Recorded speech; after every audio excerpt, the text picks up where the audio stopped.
Olá, Daniela Soares, muito obrigado por ter aceitado o convite para estar na Universidade de Fernando Pessoa, no Laboratório de Televisão, a participar no projeto de investigação MEM News, que, através da história oral, tenta perceber os hábitos e consumos de notícias ao longo das vidas dos nossos entrevistados ou entrevistadas.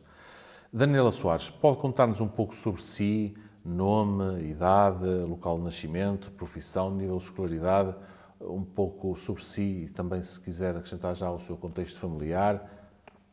O meu nome é Daniela Soares, eu tenho 34 anos, sou de Santa Maria da Feira, onde nasci e onde vivo.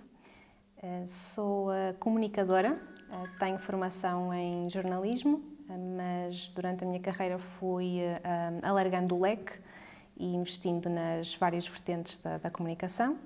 Hoje o meu foco é ensinar comunicação a crianças. Tenho um projeto que combina comunicação e inteligência emocional para crianças e a comunicação é muito parte de mim. Eu sou uma pessoa muito comunicativa no meu dia-a-dia, muito confiante, muito assertiva e é muito importante para mim transmitir da forma mais clara possível a mensagem para que possa atingir os objetivos que tenho em mente.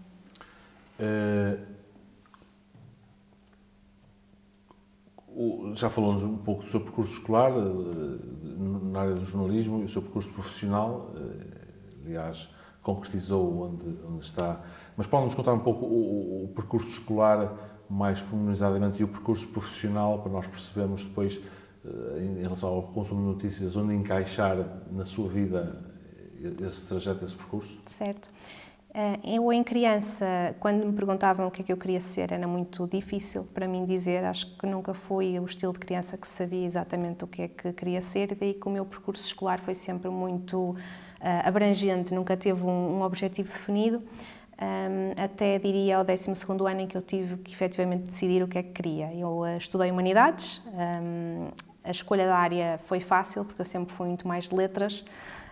Sempre gostei de ler, sempre gostei de tudo o que fosse cultura e essa parte foi fácil. Escolher especificamente o que fazer já foi mais complicado. Eventualmente optei pelo jornalismo porque sou apaixonada por histórias e achava que o jornalismo seria uma boa forma de ouvir e contar histórias e de ter uma rotina que não fosse rígida, ou seja, cada dia era uma história diferente, cada dia era algo diferente a acontecer.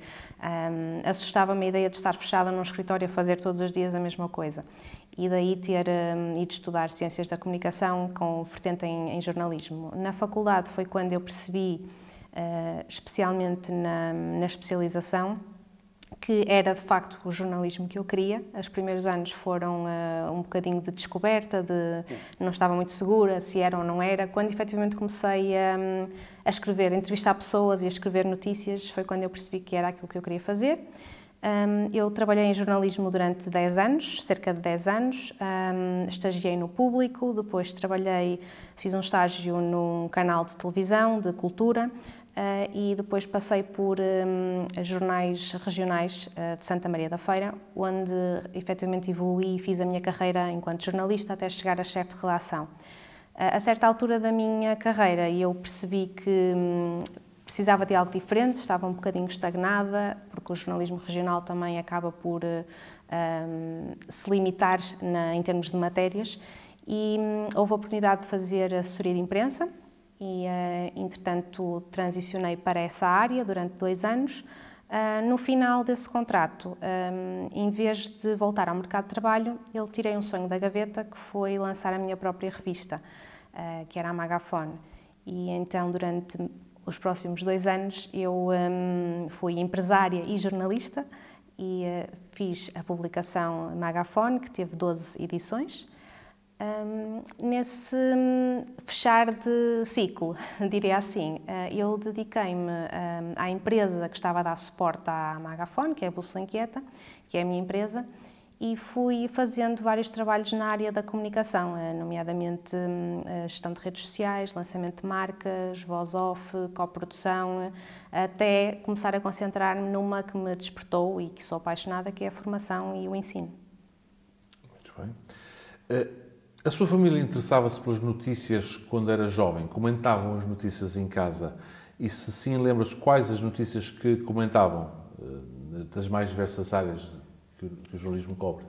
Sim, durante as refeições era obrigatório a televisão estar ligada e estar a dar notícias, não é? O chamado telejornal.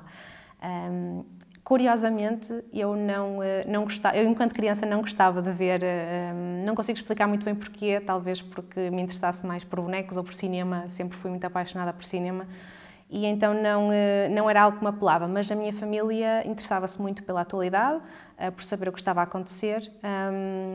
Os homens da família queriam estar sempre atentos ao futebol, ao que estava a acontecer com as equipas porque torciam e também pelas ações na Bolsa. Lembro-me que prestavam muita atenção também à parte económica. No geral, todos gostavam de saber coisas do dia-a-dia do país, a nível governamental, ou peças mais específicas de projetos inovadores ou de eventos culturais. E lembro-me que a minha mãe também gostava muito de acompanhar a imprensa cor-de-rosa durante muito tempo. Hoje em dia já não, mas durante muito tempo ela comprava revistas de imprensa cor-de-rosa para saber as notícias mais leves que estavam a acontecer.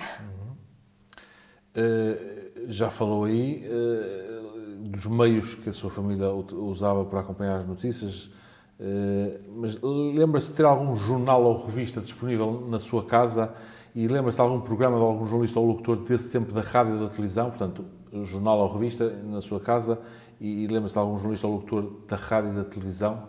As revistas, lembro-me das revistas de imprensa cor-de-rosa que a minha mãe comprava. Eu própria, em adolescente, comecei a comprar as revistas de adolescentes, a Super Pop, a Bravo. Mais tarde comecei a comprar também de moda, a Vogue e por aí fora. O meu pai e o meu avô não eram compradores assíduos, mas aos fins de semana, por vezes, lembro-me de ver o meu pai no café a ler os jornais nacionais, como o Jornal Notícias, o Público, Diário Notícias, esse tipo de publicações. Quanto aos locutores ou apresentadores, pivôs, eu acho que aqueles que me lembro de ver, não sei se eu era criança ou não tenho essa noção, mas aqueles que me estão na memória há mais tempo, talvez a Judite Souza, o Júlio Magalhães, o José Alberto Carvalho, acho que essas são as figuras que me ficaram mais presentes. A Daniela falou que não se interessava tanto pelas notícias no início, enquanto criança ou enquanto adolescente, enquanto mais jovem. Houve algum momento em que começou a interessar-se pessoalmente pelas notícias nos meios de comunicação? E se sim, quando é que foi, se lembra? E porquê, se consegue explicar? Sim, eu acho que comecei a interessar-me pela atualidade, por assim dizer, em adolescente, talvez aos 13, quando vi as minhas amigas a comprarem as revistas para adolescentes, a Bravo, a Super Pop. Acho que foi aí que eu comecei a estar mais atenta a quem é que estava na televisão, quem eram aquelas pessoas, o que é que elas faziam, quem eram os ídolos, não é? As pessoas que nós admirávamos, e comecei a comprar as revistas e a ler notícias e a consumir informação dessa forma. Acho que disso evoluiu para as revistas de moda, e depois das revistas de moda, talvez mais ou menos na altura de entrar na faculdade, quando eu percebi que era jornalismo que eu queria fazer, eu comecei a consumir informação mais generalista de jornais mesmo, de imprensa escrita. Mas acho que diria que foi na adolescência que me deu essa mudança. E se depois optou pelo curso de jornalismo, houve um incremento, certamente, enquanto estudava, de consumo. Sim.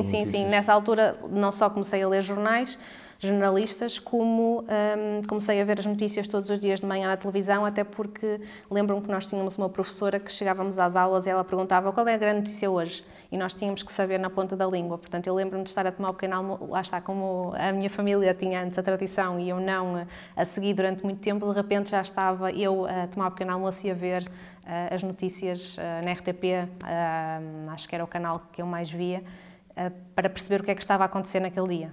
Para poder responder à sua professora.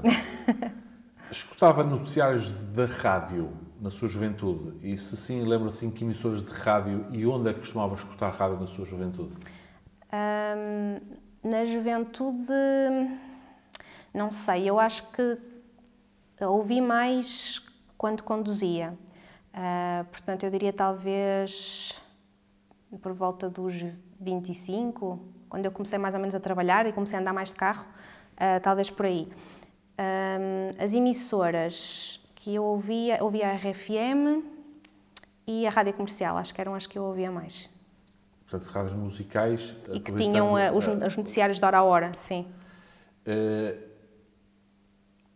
E na televisão, lembra-se de onde via televisão, se em casa, se noutros locais, e se lembra de algum programa em concreto na sua adolescência ou juventude, de uma forma mais ampla e geral, o telejornal, por exemplo? Estamos a falar em programas informativos, exclusivamente informativos, ou programas de entretenimento? Notícias, sim. De notícias. Programas de notícias, sim. Acho que não. Eu acho que, em termos de programas, eu só via mesmo a emissão noticiosa normal. Não via nenhum programa específico informativo naquela altura. Acho que não. Falava das notícias com os seus familiares, amigos e colegas na sua juventude e se sim, lembra-se de exemplos de notícias que tenham comentado? Sim, falava muito com a família, com colegas, com amigos, de notícias que me despertassem. Tinha que ter alguma coisa ali que me interessasse, não era só uma notícia género, esta pessoa foi falar ao Parlamento. Isso não era algo documentário, mas se fosse alguma coisa que eu achasse interessante ou importante, definitivamente tornava-se numa conversa a nível social. Em termos de notícias que se destacassem, eu posso dizer que de uma notícia que foi marcante para a minha família, que foi a morte da Princesa Diana. Essa é a primeira que eu me lembro, porque a minha mãe gostava muito dela. E então isso teve um grande impacto na minha família quando lembro-me de ver nas notícias esse acontecimento. Assim, outras notícias que tivessem despertado a atenção. Talvez mais recentemente as primeiras notícias sobre a pandemia de Covid. Lembro-me de vermos que estava a acontecer em alguns países do mundo um vírus nunca antes visto. Lembro-me disso. Acho que são as únicas que ficaram assim mais na memória. 1997, respectivamente, e agora 2020, 2021. E agora, na idade adulta, a Daniela Soares costuma ler algum jornal ou revistas específicos? Não sou leitora, confesso, não sou leitora assídua de imprensa escrita, mas pontualmente gosto de ler o Público. Desde que estagiei lá é o meu jornal de eleição e é a forma de escrita também e de veiculação de notícias com que eu mais me identifico. Então diria que é talvez o número 1, se eu tivesse que escolher um que eu leio com mais frequência, seria o Público. E alargando o leque de meios de comunicação onde consome notícias, em termos de jornais, o Público, e onde é que consome essencialmente notícias, tendo a rádio, a televisão, os jornais ou na net, digitalmente? De forma que prefere? Sem dúvida o digital. Todos os dias a minha maior fonte de informação são os meios de comunicação principais em Portugal nas redes sociais. Portanto, eu, como faço gestão de redes sociais, eu passo muito tempo em aplicações como o Facebook e o Instagram. E nessas aplicações eu sigo páginas como o Público, o Expresso, a SIC Notícias e outras, entre outras, e através dessas páginas que eu vou tendo a informação da atualidade, do que está a acontecer. Então o seu consumo de notícias mudou ao longo dos anos. Consegue lembrar-se, até salpicando, e já conhecemos um pouco o seu processo académico e o desenvolvimento também profissional, o seu consumo de notícias mudou ao longo dos anos e consegue lembrar-se dessas principais mudanças? Deixou de usar regularmente algum ou alguns meios de comunicação que usava no passado? Porquê? E consegue explicar racionalmente? Às vezes é difícil, não é? Mas sim, porque sim, eu consigo ver as várias fases. Pronto, em adolescente eram aquelas revistas de adolescente. Depois, à medida que fui entrando na altura do liceu, ali pelos 16, comecei a interessar-me mais por moda, daí fui para as revistas de moda. Quando entrei na faculdade, porque estava a estudar jornalismo, achei importante melhorar o meu conhecimento dos acontecimentos que estavam a ocorrer no mundo, e então comecei a consumir mais imprensa escrita e televisão. E mantive o meu consumo de notícias. A televisão foi diminuindo, depois a imprensa escrita manteve-se. Eu acho que fui consumidora assídua de imprensa escrita até sair do jornalismo. Quando fui para a assessoria de imprensa já diminuiu, e quando deixei a Magafone, eu acho que foi aí que eu transicionei completamente para o digital e comecei apenas a recolher informação a partir dos canais digitais das publicações com que eu me identifico. E com marcas que considera fortes?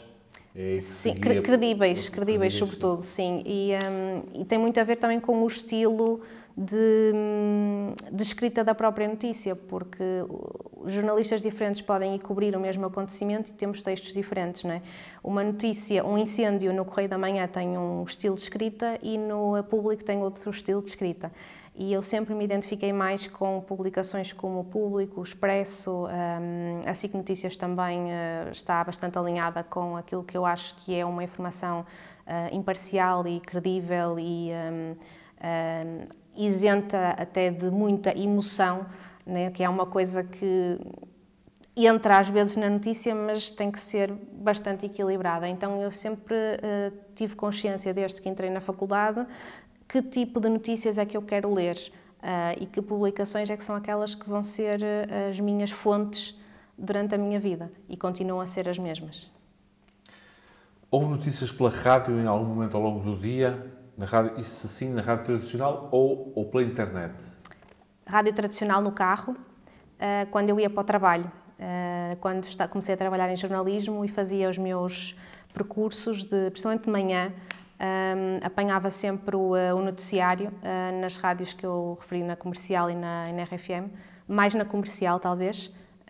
Era nessa altura que eu era mais assídua a ouvir notícias na rádio, de manhã, na altura em que eu trabalhava em jornalismo.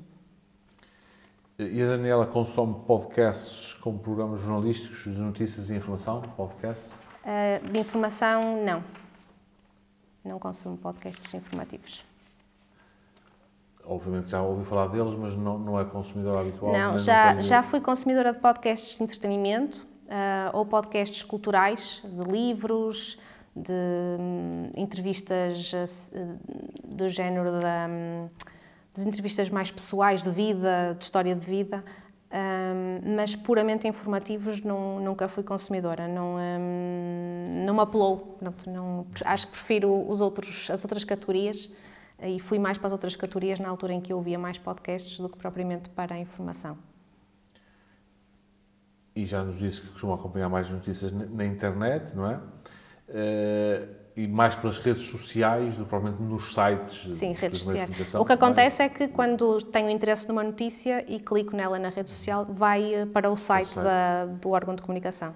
Os telejornais da televisão, hoje vê mais ou menos telejornais no passado? Acompanha cotidianamente algum canal televisivo de notícias não vejo, que agora estão em 24 horas? Não vejo televisão hoje em dia, Okay. Só plataformas de streaming. Confesso que não vejo qualquer programa, nada que esteja na televisão nacional, não consumo. Em termos de notícias e no geral. Newsletters, Daniela, recebe no seu e-mail os boletins diários que alguns meios jornalísticos, as newsletters que alguns meios jornalísticos enviam? Do Público. Tinha aqui uma pergunta para si, mas acabou por já me responder, mas pode ser que se tenha lembrado de alguma outra notícia, que é, recorda-se notícias que lhe tenham deixado uma forte impressão, a morte da princesa Diana. Acho que foi a morte. Também a queda das torres no World Trade Center, sim, lembro-me dessa também. E lembro-me também uma que tinha muito a ver com a geração em que eu estava, que foi a altura dos morangos com açúcar, e houve uma morte trágica de um dos atores, e lembro-me também dessa notícia por causa do impacto que teve por eu ser tão fã daquele programa. Ou seja, foram assim episódios trágicos que mais me ficaram na memória. Alguma notícia das muitas que referiu e a que teve acesso, acha que marcou ou mudou a sua vida? Talvez a queda das torres, uma maior sensação de insegurança. Diria que sim. Acho que aumentou talvez um pouco o medo de até viajar para os Estados Unidos, ou perceber que que isto poderia acontecer em qualquer sítio. Acho que foi isso, aumentou a sensação de insegurança. Não lhe vou perguntar acerca do antes do 25 de Abril, nem como a forma como acompanhou o 25 de Abril, porque nos disse no início que tinha 34 anos de idade. Se tivesse que fazer uma espécie de resumo, síntese, ao longo da sua vida, qual o meio de comunicação noticioso que mais a marcou, os jornais e revistas, a rádio, a televisão, a internet, e porquê? Qual o meio que mais a marcou? Que mais me marcou? Eu poderia dizer 2, na verdade. Eu acho que as revistas de adolescente, a Super Pop e a Bravo, me marcaram muito, porque eu era muito fã e acho que é difícil hoje em dia conseguir reunir à volta de um órgão de comunicação uma comunidade tão entusiasta como eram as meninas naquela altura, as adolescentes. E tenho muito carinho e tenho algumas até publicações dessas guardadas, tenho muito carinho por aquelas publicações e marcaram-me, fazem parte da minha adolescência. E depois eu tenho que dizer ao público pelo percurso e pela ligação que eu tenho àquele jornal, pelo facto de ter estagiado lá, por ter aprendido tudo o que eu sei, ou quase tudo o que eu sei de jornalismo lá. O público foi mesmo a oportunidade de estar no terreno, de ir cobrir acontecimentos, de ouvir histórias reais de pessoas, de passar a mensagem, de informar. E depois continuei a minha ligação ao público através da leitura das notícias e acompanhar até trabalhos de colegas que ficaram e que ainda estão ligados à publicação. Portanto, eu acho que são 2 ligações com um grande cariz emocional, no fundo, que fazem parte da minha história e daí que tenham sido marcantes. E as notícias que consumiu, Daniela, ao longo da sua vida, influenciaram a sua compreensão dos acontecimentos? Eu acho que isso é inevitável, não é?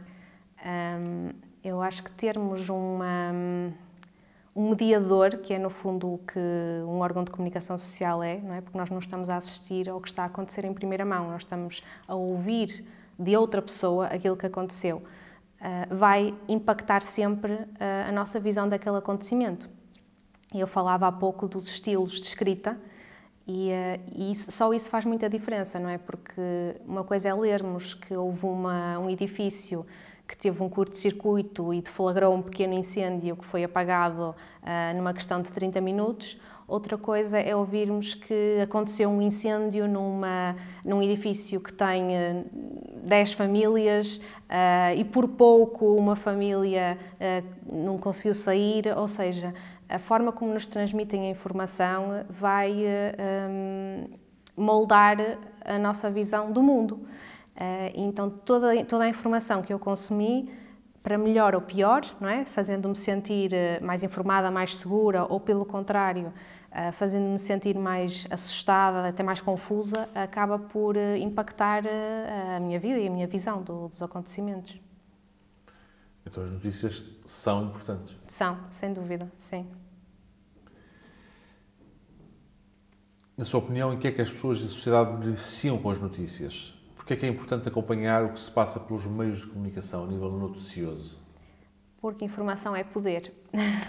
É por isso que nas ditaduras uma das primeiras coisas que tentam controlar é a informação, a imprensa. Porque quanto menos as pessoas souberem, menos acham que podem fazer. E então, quanto mais consciência e mais informação tivermos, mais opções se abrem, mais caminhos se abrem. E os órgãos de comunicação são centrais na disponibilização dessa informação. E um país que não tenha uma imprensa livre é um país em que os seus cidadãos também não podem ser livres, porque se não sabem o que é que está a acontecer, como é que podem tomar decisões informadas e conscientes? Não podem. Pegando também no que acabou de dizer, já ouviu falar certamente de desinformação. Acredita que as redes sociais são um veículo para a disseminação de falsidade, fake news e outros conteúdos informativos ou manipuladores? As redes sociais são um veículo para essa disseminação nefasta? Eu diria que a internet, no geral, é um veículo para isso. As redes podem ter potenciado, mas qualquer site pode gerar desinformação. A desinformação é, sem dúvida, um perigo que se acentuou com a globalização, não é? Com a facilidade de acesso à informação através da internet, e eu acho que cabe-nos a nós, precisamente, adquirirmos ferramentas e consumirmos informação de diferentes fontes para diminuir a probabilidade de desinformação. Fontes que se entendam fidedignas e credíveis, exatamente. Credíveis, que a Daniela nos falou numa resposta anterior. E na sua vida, na sua opinião, houve mudanças entre o que era noticiado no passado e as notícias no passado e o que temos agora? Já tem um período de vida de 34 anos. Sente que houve evolução, e que tipo de evolução foi essa entre o que era noticiado no passado, no seu passado, e o que há na atualidade? Mudanças que considera mais importantes, até com a sua experiência que nos falou de acompanhar gerações mais novas no seu trabalho, até com a experiência que as gerações mais novas agora têm na fruição ou no consumo de notícias?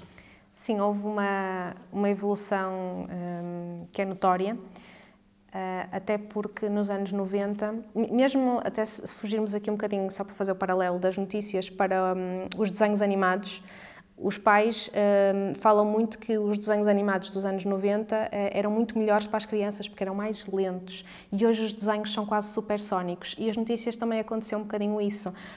Chegava-nos informação, mas era uma informação doseada, enquanto que agora nós estamos constantemente a consumir informação, e isso também teve a ver com, mais uma vez, a globalização, a facilidade de acesso à informação com a internet. Portanto, nesse aspecto, a velocidade da informação e a quantidade de informação que nós temos acesso aumentou substancialmente. Da mesma forma, como está a haver mais disseminação da informação, estão todos a correr para quem é que consegue chegar mais rapidamente ao espectador ou ao leitor. E então fazem peças muito mais elaboradas, com muito mais recursos. Por exemplo, uma peça que se calhar seria só um texto há 20 anos, hoje já tem texto, tem vídeo, tem imagem, tem GIFs, tem toda uma série de recursos que hoje nós temos à nossa disposição. E também, ao mesmo tempo que a informação evoluiu a desinformação, como falávamos, não é? Porque, havendo mais notícias, há também mais notícias falsas. Portanto, acho que o ponto foi a velocidade e a quantidade de informação. Também surgiu uma coisa que eu acho que é boa, que são as publicações didáticas e pedagógicas para crianças, não é? Por exemplo, a Visão Júnior, ou seja, as publicações que são notícias direcionadas para o público infantil, que são mais do que entretenimento e que são quase uma aproximação das notícias reais e uma introdução das crianças sobre o que são as notícias, preparando-as ou mostrando-lhes que é importante ter esse conhecimento e estar atualizadas, que é um dos grandes desafios que se tem hoje em dia e que já se tem há algum tempo, de aproximar as crianças e os jovens dos mídia e até da literatura, se formos falar também dos livros, começar a introduzir desde cedo esse gosto, esse interesse. E o facto de terem surgido essas publicações também foi uma evolução positiva para a comunicação social. A literacia mediática, desde as idades inferiores, desde crianças, é importante essa literacia mediática, na sua opinião, na sua visão? Sim, é muito importante, não só esta introdução desde cedo que eu falo, mas até eu acredito, eu faço isso um pouco no meu trabalho, tenho uma aula que é dedicada a isso, mas ensinar às crianças o que é que são opiniões, o que é que são factos, quais são as peneiras de Sócrates, não é? O que é que devemos filtrar para, antes de disseminarmos a informação, como é que se constrói uma notícia, como é que nós podemos ver ou tentar perceber se uma notícia é falsa ou se é uma notícia credível. Eu acho que isso devia existir em todas as escolas e o mais cedo possível, eu diria, o primeiro ciclo já consegue apreender estes conceitos. E talvez se isso se disseminasse e se tornasse mais absorvente, não é? Fosse mais fácil combater a desinformação. Porque as crianças já teriam ferramentas, as crianças e jovens, futuros jovens, teriam ferramentas para saber como consumir informação. E não acontecer o que está a acontecer hoje estão a consumir informação diretamente das redes sociais, de plataformas ou pessoas que não são credíveis e estão a assumir aquilo como verdades.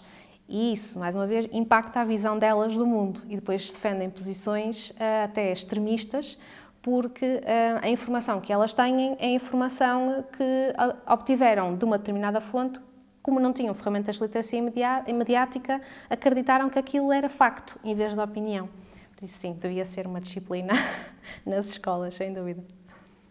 No cômputo geral, Daniela, confia no jornalismo e nos jornalistas portugueses? Confia nas notícias elaboradas ou apresentadas por jornalistas profissionais? No geral, sim. Há algumas publicações, no entanto, especificamente, não. Por isso é que eu não as consumo. Porque acredito que algumas publicações procuram as vendas, mais do que a verdade. E acabam por empolar certas notícias e dar-lhes um cariz que, se fôssemos a relatar imparcialmente, elas não teriam. Portanto, se calhar diria que 90%, a ser assim simpática, são credíveis os jornalistas e os órgãos de comunicação, mas já há ali uma percentagem que eu não recomendaria e que eu não consumo porque acho que é uma verdade inflamada. E desses 10%, uma estimativa, né, por alto, desses 10%, a relação de confiança com a Daniela ao longo da sua vida aumentou ou diminuiu ao longo do tempo no seu período de vida? Eu acho que se manteve estável, porque, lá está, eu não era uma consumidora de notícias até entrar na faculdade, portanto eu não tinha opinião sobre os órgãos de comunicação. Sabia que existia a RTP, a SIC, a TVI, mas não tinha propriamente uma opinião, porque eu não consumia. A partir do momento em que eu entrei na faculdade e comecei a consumir, a ouvir opiniões, a ouvir os meus professores, a ver as diferenças, a minha opinião formou-se e a minha opinião é igual até hoje.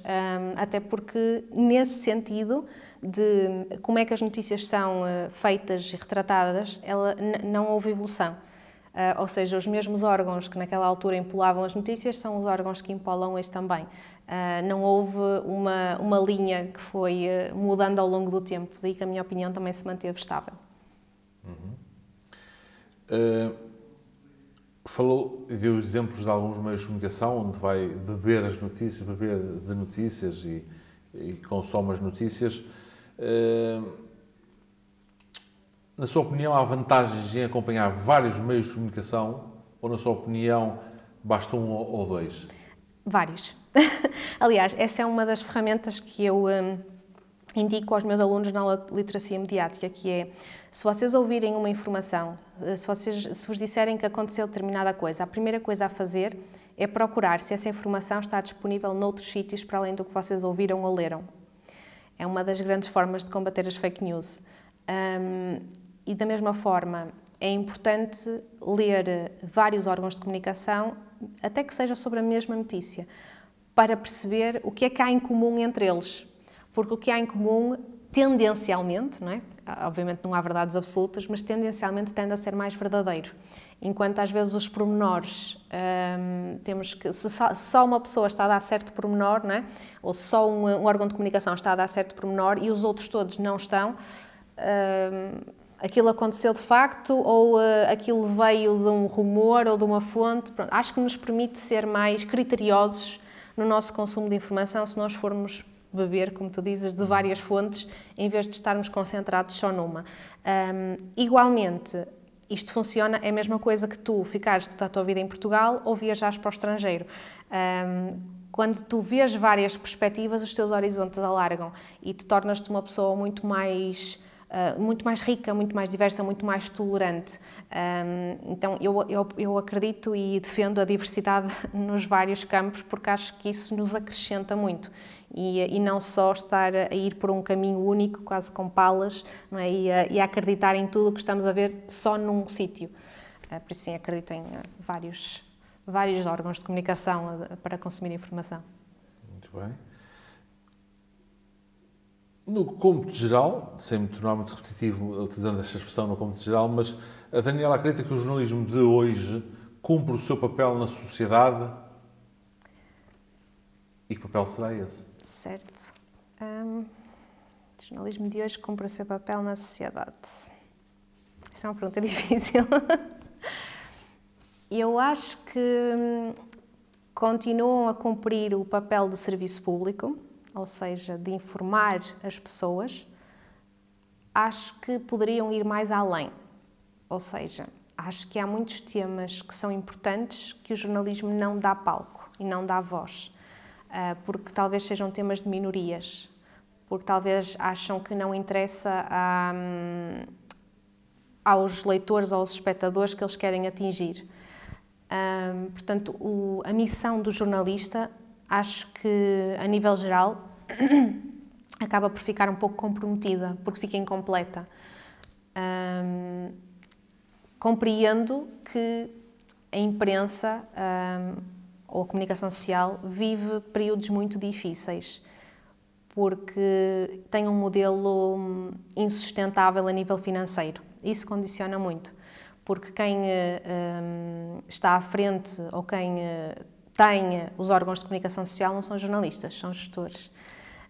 E os gestores não lhes interessa qual é a notícia mais importante ou até mais verdadeira, ou que precisa de ver a luz dos olhos do público. Interessa-lhes os números, interessa-lhes as vendas. Então este jogo acaba por ser um bocadinho perverso e condicionar a informação que vem cá para fora. Portanto, é uma pergunta difícil porque eu acho que os jornalistas fazem o que podem, e há informação que está a ser transmitida e há trabalhos que estão a ser feitos e que são importantes, mas não chega, não é suficiente, devia-se ir mais além, mas ir mais além implicaria rever o modelo económico que está a sustentar os órgãos de comunicação social. Então, é uma discussão em aberto. Antes de algumas perguntas finais, volto um pouco atrás, porque eu há pouco disse que não viveu o antes do 25 de Abril, nem o 25 de Abril, enquanto ser humano, a assistir às notícias. Mas pergunto-lhe se na sua família lhe transmitiram, nas conversas que tem com os seus familiares ou amigos ou conhecidos acerca de notícias, se foi um tema na sua família, ou com conhecidos ou com amigos, o que se passou no 25 de Abril, em termos de fruição e de consumo de notícias, e o antes também. Certo. Não tenho histórias em primeira mão de familiares, porque os meus avós estavam imigrados na altura, então não estavam cá. O que eles contam é que era um período de muita fome e que havia regras, a polícia era muito rígida, havia regras muito rígidas. Agora eles não têm grande experiência de vivência dessa altura porque estavam imigrados e também porque não estavam envolvidos politicamente, ou seja, eles, por exemplo, a repressão que se fala, eles não sentiram nada disso porque eles não estavam nesses meios, não é? Portanto, eu tenho detalhes pequenos comparados às histórias que eu leio e que ouço. Nunca foi um grande tema na minha família porque não foi uma coisa que eles tivessem um contacto grande. Vamos para algumas questões finais só, de guião e algumas, tendo em conta aquilo que a Daniela nos falou ao longo desta entrevista, que é, no fundo, falou aí da problemática do modelo de negócio do jornalismo, que não lhe permite ter financeiramente, economicamente, meios para talvez fazer um jornalismo melhor. Nos meios que o tivessem, os meios de comunicação que tivessem os meios por onde é que o jornalismo poderia caminhar para se tornar melhor, havendo esses meios financeiros e económicos, havendo dinheiro para se trabalhar o jornalismo, certo, como tem que ser trabalhado numa democracia, para onde é que, editorialmente, em termos de conteúdos, se deveria caminhar? Falou aí de alguns exemplos de questões de minorias que certo. não são relatadas, mas havendo esses meios das marcas fortes ou credíveis de jornalismo que os têm, por onde é que o jornalismo podia e devia caminhar, na sua opinião? Eu posso até dar exemplos de temas que eu tratei com a Magafone, que foi uma das grandes vantagens de ter a minha própria publicação, foi a liberdade criativa total. Acho que se fala pouco, fala-se em termos muito vagos da discriminação que existe, mas acho que ainda existem poucas entrevistas a pessoas que são efetivamente discriminadas em Portugal nas mais variadas vertentes, seja a nível de classe social, seja a nível de género, seja a nível de cor da pele. Acho que se podiam fazer matérias mais alargadas sobre isso, sem sensacionalismo, ok? Focar efetivamente nos pormenores da história. Podia-se também tratar questões ambientais. Eu acho que as questões ambientais são muito relegadas para programas da área, por exemplo, a RTP2, não é? Que muito poucas pessoas veem. Fala-se muito pouco do desperdício alimentar que existe em Portugal, da quantidade de comida que é deitada fora e que podia perfeitamente ser doada a instituições que a fazem chegar a famílias mais carenciadas. Fala-se também muito pouco do mundo da educação e do impacto que o modelo educativo desatualizado que Portugal ainda leva a cabo está a ter na educação das crianças, como não as está a preparar para o mundo real. E posso dar outro exemplo de reportagem também, que é uma temática que não se fala de todo e que é muito real, que é quando os pais perdem filhos, que é um contraciclo, não é? Que é contra o ciclo da natureza da vida. E essa dor que não é validada e que não é falada e que quase se diz, quase se abafa e ok, vamos esquecer e vamos avançar, e eu acho que essas pessoas, que ainda são bastantes, precisavam de um trabalho mais extensivo sobre aquilo por que passaram e até formas de encaixar aquela dor e aquele luto. Ou seja, há questões que, porque não são prioritárias, entre aspas, não são tão trabalhadas ou não são tão veiculadas. E o que acontece quando não são veiculadas é que parece que elas não existem. Não é? Se calhar, se falarmos com qualquer pessoa, desperdício alimentar. Como assim há desperdício alimentar? Não sabem. Não sabem porquê, porque não há notícias sobre isso. Da mesma forma que pais que perdem os filhos, isso devem ser poucos. Não são. Então, acaba por se priorizar os mesmos temas em órgãos diferentes. E eu acho que isso é que é um bocadinho frustrante e podia ser melhorado se não tivéssemos preocupados exclusivamente com as questões económicas. O menu que é oferecido ao cidadão, em termos noticioso, é reduzido, tendo em conta a quantidade de órgãos de comunicação? Sim, tu vês as mesmas notícias nos órgãos de comunicação. Estás a ver um noticiário, mudas para outro canal, está a dar uma notícia que já deu, ou a mesma notícia, ou parecida. E isso vê-se muito. Então, quando acontece qualquer coisa que muda o panorama, não é? Uma morte ou o que for, estão todos os canais a dar a mesma coisa. E uma pessoa fica, mas só está isto a acontecer, não é? É claro que eles têm que relatar aquilo, mas às vezes até parece, que não acredito que haja, mas parece uma concertação do género. Estas são as notícias que nós temos para dar e todos vamos dar estas notícias.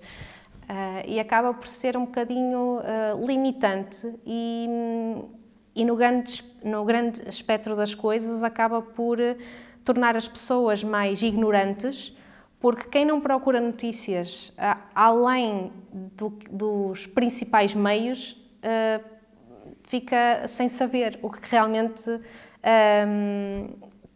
está a acontecer no grande leque, não é, de coisas do dia-a-dia, que não são só aquelas 5 ou 6 coisas, são mais. E eu acho que, pronto, é isso que está em falta, é um modelo que permita dar apoio aos jornalistas para que eles possam tratar temas que habitualmente não fariam, porque estão preocupados em dar temas que são os temas prioritários do país e que interessam aos grupos económicos que os suportam.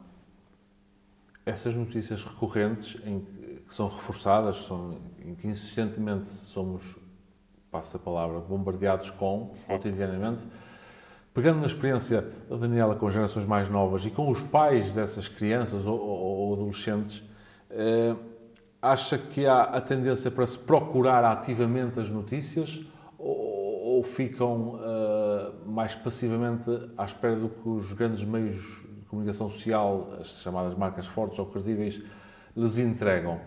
Porque a Daniela mencionou que os temas são sempre os mesmos, por parte de todos os meios, mas depois há, neste paradigma de individualização em que vivemos, a possibilidade agora, com o oceano de informação que nos rodeia, de ir procurar ativamente essa informação. Às vezes, informação de nicho, não é? Específica daquilo que nos interessa mais.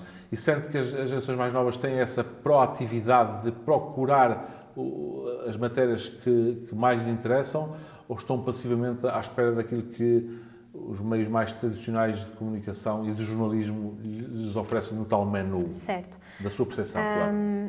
Em termos de experiência efetiva, eu não posso falar porque os meus alunos são muito pequenos. Portanto, eles não são crianças, ainda não têm esse interesse ou até essa consciência de que há notícias eu posso ir informar-me, até porque a maior parte deles não sabe ler ainda. Então não faria sentido. E quanto aos pais, eu não tenho contacto suficiente com eles para saber os hábitos de consumo. Agora, o que eu posso dizer da minha percepção, do que eu vejo à minha volta e do que eu vejo nas redes sociais, é que há um consumo altamente passivo de informação e de desinformação. Porque o Instagram e o TikTok são as fontes principais de consumo de informação dos adolescentes e jovens adultos neste momento, e eles não estão a consumir informação dos órgãos de comunicação social. Estão a consumir informação de influencers, de pessoas que têm alguma relevância social, de páginas, de comunidades que não se sabe quem é que está por detrás delas, e é isso que está também a gerar o contexto político que estamos a viver neste momento e o aumento de pessoas que estão alinhadas com a extrema-direita. Portanto, a minha percepção é essa, é que eles, como não têm ferramentas de literacia mediática, como não tiveram essa introdução aos média desde pequenos, como ninguém os aproximou ou lhes disse como fazer, eles agora absorvem tudo aquilo que veem e que ouvem sem filtro, sem se questionarem, esta pessoa está a dizer a verdade ou não está. Não conhecem a pessoa de lado nenhum, mas são capazes de defender exatamente o que ela está a defender só porque aquela pessoa tem um determinado estatuto ou posição social. E por isso é que eu acho muito importante nós começarmos a prestar atenção às gerações mais pequenas de agora, desde pré-escolar, para não só trabalhar a leitura, que isso já dá uma consciência muito grande, como a literacia mediática. E se fizermos isso, daqui a uns anos já não vamos ter as questões que estamos a ver hoje, porque há de facto um desinteresse pelas notícias normais ou tradicionais e um grande consumo de informação fast food, por assim dizer, não é? de informação que é feita às 3 pancadas, rápida, disseminada e um encarar das opiniões como factos, que não são. 2 perguntas finais, Daniela. Obrigado desde já pelo seu tempo. Em termos falou ao longo das suas respostas que gera redes sociais, é um dos seus trabalhos, gestora de redes sociais. Quais são as redes sociais mais fortes para o consumo de notícias, segundo a sua percepção e sobre a sua experiência de todas as pessoas que conhece e para as empresas para as quais trabalha, em termos de população com a qual tem um contacto mínimo, quais são as redes sociais mais fortes, de momento, para assimilação de notícias? Eu acho que continua a ser o Facebook e o Instagram. Já há vários anos que são essas duas as mais fortes. O Facebook começou por ser mais forte, porque surgiu antes, e ainda é mais forte, eu acho, em cliques nas notícias para ir para sites, porque o público que está no Facebook é um público de uma faixa etária superior. E é um público que gosta mais de ler do que os jovens. O Instagram, a faixa etária do Instagram consome notícias no Instagram, mas não clica tantas vezes para ir para o site ler mais. E isso nota-se nos comentários das publicações, porque às vezes o próprio texto da legenda já diz tudo, mas eles nem sequer leem o texto da legenda e vão comentar a dizer: mas onde é que é? Onde é que foi? E o que é que aconteceu? E está ali, a informação está ali, mas as pessoas nem sequer se dão ao trabalho de ler as legendas. Mas ainda assim, essas duas plataformas são onde se consome mais informação. Eu diria, quem consome informação credível dos órgãos de comunicação tradicionais. Depois, há o TikTok. No TikTok há um grande consumo de informação pelas gerações mais jovens, mas não de fontes credíveis. Lá está o que eu dizia, de influencers, de comunidades. Portanto, se formos a ver em termos de consumo credível ou não credível, talvez estejam as três igualadas. Mas eu, em termos de informação credível, poria o Facebook e o Instagram acima do TikTok. Gostaria de acrescentar algo mais sobre a forma como vê o jornalismo e o consumo de notícias em Portugal? Eu acho que já falámos aqui sobre o contexto atual. Acho que os jornalistas estão a fazer aquilo que podem e muitos deles estão a fazer um bom trabalho. Acho que é preciso revisar o modelo económico que suporta os órgãos de comunicação social para que se possa fazer um jornalismo mais alargado, mais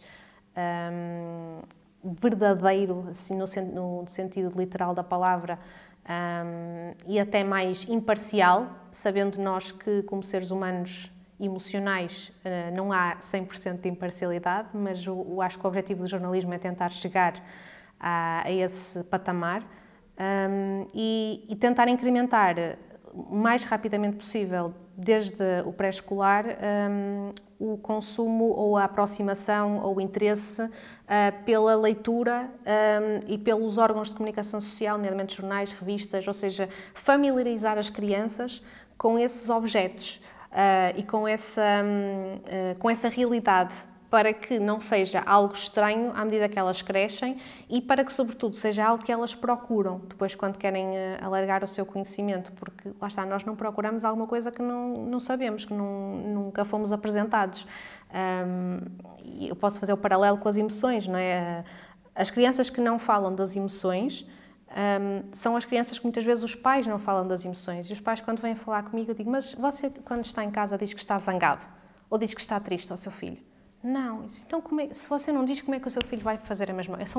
É tudo uma modelagem. Então é preciso começar agora, e já é tarde, não é como se costuma dizer, mas é preciso começar agora a aproximar as crianças do conhecimento, através dos livros, através da imprensa. E só assim vamos conseguir, a longo prazo, médio e longo prazo, uma geração mais informada, mais consciente e mais criteriosa. Daí a importância do diálogo intergeracional dos mais velhos para os mais novos e dos mais novos para os mais velhos. Só mesmo para rematar, Daniela, é possível, de minha parte, ouvindo a Daniela como ouvi atentamente ao longo desta entrevista, concluir que não acredita que o jornalismo é um espelho fidedigno da realidade? Só para rematar. Eu acho que tenta ser. Mas é como diz a velha frase: quem conta um conto acrescenta um ponto. Eu acho que é impossível nós termos a noção exata do que aconteceu se não fomos nós a presenciá-lo. Mesmo que a outra pessoa tente ao máximo contar exatamente com todos os detalhes, ela vai sempre pôr ali a percepção dela, a impressão dela. As coisas são como nós nos lembramos, não é? Aliás, há muita tendência de nós dizermos: o que existia na minha infância é que era espetacular, e se calhar não era assim tão espetacular. O que aconteceu é que a memória que nós temos é um bocadinho enganadora. E então eu acho que não é realisticamente possível dizer que é um espelho a 100%. Agora, há órgãos que tentam aproximar-se o mais possível disso, e há outros que ficam ali um bocadinho a meio caminho porque dá jeito, porque o interesse muitas vezes se sobrepõe ao que é a missão. Então acho que sim, que pode ser e deve ser um objetivo, mas que se formos realistas, não acredito. Eu não acredito que seja possível a 100%. Daniela Soares, muito obrigado por ter participado no projeto Mem News. Obrigada.